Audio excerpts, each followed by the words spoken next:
नमस्कार दोस्तों, स्वागत है आपका आज की हमारी क्लास में। तो आज की जो हमारी क्लास है वो एक जानकारी की क्लास रहेगी और ये क्लास उन बच्चों के लिए बहुत ही महत्वपूर्ण होने वाली है जिनका सब्जेक्ट है टीजीटी पीजीटी हिंदी। ठीक है, क्योंकि आपको पता है कि 2 जून से एक न्यूज़ चल रही है टीचर वैकेंसी की, EMRS वैकेंसी, और ये नंबर ऑफ़ वैकेंसी भी 38,000 बताई जा रही है। ठीक है, जो न्यूज़ आई थी उसके अकॉर्डिंग।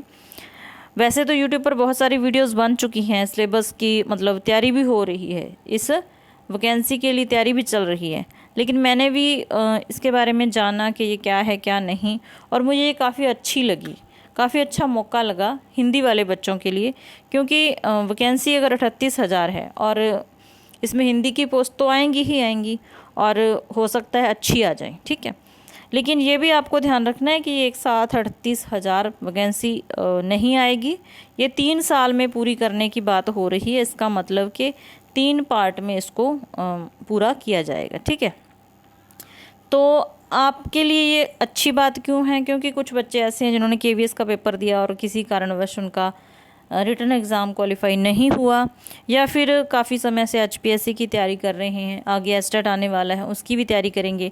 तो इसका जो सिलेबस है वो बिल्कुल KVS के साथ मिलता जुलता है, और जो बच्चे HPSC की तैयारी कर रहे हैं PGT वाले, तो उन्होंने जो पढ़ना है वो सेम चीज़ है, एक्स्ट्रा आपको पढ़ने की ज़रूरत नहीं है, आप पेपर दे सकते हैं। लेकिन पहले आपने ये तय कर लेना है कि आप, अगर आपका सिलेक्शन होता है, आप रह लोगे तो बढ़िया है। ठीक है, तो इसमें जो पेपर पैटर्न क्या रहेगा, क्या सिलेबस रहेगा, उसकी थोड़ी सी बात कर लेते हैं।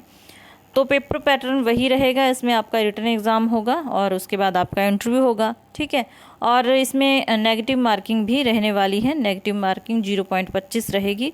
आपके 4 क्वेश्चन गलत होते हैं तो आपका 1 नंबर चला जाएगा। ठीक है, ये भी आपको पता होना चाहिए पहले। फिर आपने पढ़ना क्या है, बिल्कुल आसान सी चीज़ है। और सबसे जो अच्छी बात मुझे लगती है, ये वैकेंसी हो गई, जैसे NVS हो गया, KVS हो गया, कि इसमें जो पेपर है बिल्कुल अकॉर्डिंग टू सिलेबस आता है। अगर जो हमें सिलेबस दे दिया उसी के हिसाब से पेपर आएगा, वहीं से पेपर आएगा। तैयारी करने वाले बच्चों के लिए बहुत ही ये सुनहरा मौका कह सकते हैं, क्योंकि कुछ पेपर ऐसे होते हैं जिसका हमें पता ही नहीं होता कि क्या पढ़ना है क्या नहीं पढ़ना। जैसे अब HPSC में है, HPSC में यही तो हमारा चल रहा है सिस्टम के क्या पढ़ें क्या और छोड़ें। इसी तरीके से TGT में सिलेबस दिया, फिर भी हिंदी साहित्य का एक क्वेश्चन भी नहीं आया, सारी व्याकरण, वो भी लॉ लेवल की बिल्कुल। ठीक है, तो ये मज़ा नहीं आता पेपर करने का। अब ये है, इन्होंने मतलब टॉपिक वाइज भी डिफ़ाइन किया हुआ है कुछ सिलेबस, तो वो हम बात करते हैं। सबसे पहले आपने जनरल इंग्लिश पढ़नी है, 10 नंबर के आएगी, 10 क्वेश्चन आएंगे आपको। जनरल हिंदी के 10 आएंगे, बिल्कुल आसान सी चीज़ है जी। General knowledge and current affair आएगा, ये PGT की बात हो रही है, ध्यान रखना है। ठीक है, PGT में पेपर आपका 160 नंबर का होगा, PGT का 160 नंबर का, और जो TGT है वो 180 नंबर का पेपर होने वाला है। ठीक है, उसके बाद आपका आ जाएगा रीजनिंग वाला सेक्शन, जिसमें क्या है, एनालिटिकल एबिलिटी आएगी और न्यूमेरिकल एबिलिटी आएगी। 15 नंबर की ये आएगी और 10 नंबर की ये। ठीक है, 25 नंबर की ये हो गई। 5 नंबर का आपका कंप्यूटर आ जाएगा। ठीक है, उसके बाद टीचिंग एप्टीट्यूड 20 नंबर का है, KVS में आपने पढ़ रखा है, HPSC के लिए आप पढ़ रहे हैं, कोई दिक्कत नहीं है।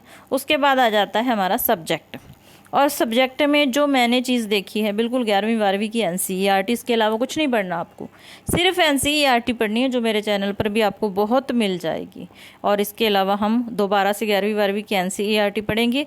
मैंने तो ये पढ़ा था कि 12वीं की NCERT आएगी केवल, PGT में 12वीं की और TGT में 10वीं की। ठीक है, तो ये बिल्कुल ही आसान है, तो आप अच्छे से कर पाओगे। ठीक है, और जो टोटल पेपर हो जाएगा हमारा 160 नंबर का हो जाएगा।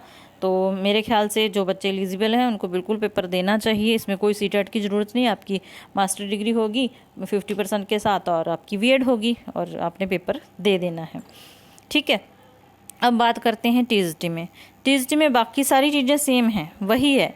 जनरल इंग्लिश आएगी 10 नंबर की, हिंदी आएगी, फिर उसके बाद जनरल नॉलेज और आपका करंट अफेयर आ जाएगा। ठीक है, फिर वही आपकी 25 नंबर की रीजनिंग आ जाएगी। ठीक है, उसके बाद कंप्यूटर आ जाएगा, फिर आ जाएगा 20 नंबर का 20 क्वेश्चन टीचिंग एप्टीट्यूड के। उसके बाद आपका सब्जेक्ट यहाँ पर 100 नंबर का हो जाएगा। टीजीटी में 100 नंबर का सब्जेक्ट आपका हो जाएगा, ठीक है, और 180 नंबर का ये टोटल पेपर हो गया।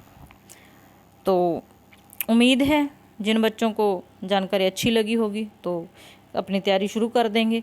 आपने ज़्यादा एनसीईआरटी पर ध्यान देना है, क्योंकि पीजीटी में 80 नंबर की एनसीईआरटी आएगी 12वीं कक्षा की, और टीजीटी में 10वीं कक्षा को अच्छे से पढ़ लेना है। 100 नंबर की आएगी। इसके अलावा व्याकरण के क्वेश्चन आपसे पूछे जाएंगे, क्योंकि वो आपके सब्जेक्ट में आ जाएंगे, ठीक है। तो उम्मीद है आपको जानकारी अच्छी लगी होगी। अच्छी लगी तो लाइक कर देना, और चैनल पर पहली बार आए तो सब्सक्राइब कर लेना। आपको हिंदी, व्याकरण और एनसीईआरटी पढ़ने को बहुत कुछ यहाँ पर मिल जाएगा, और हम टॉपिक वाइज इसकी तैयारी भी करेंगे, ठीक है। तो मिलते हैं फिर नेक्स्ट वीडियो में। धन्यवाद।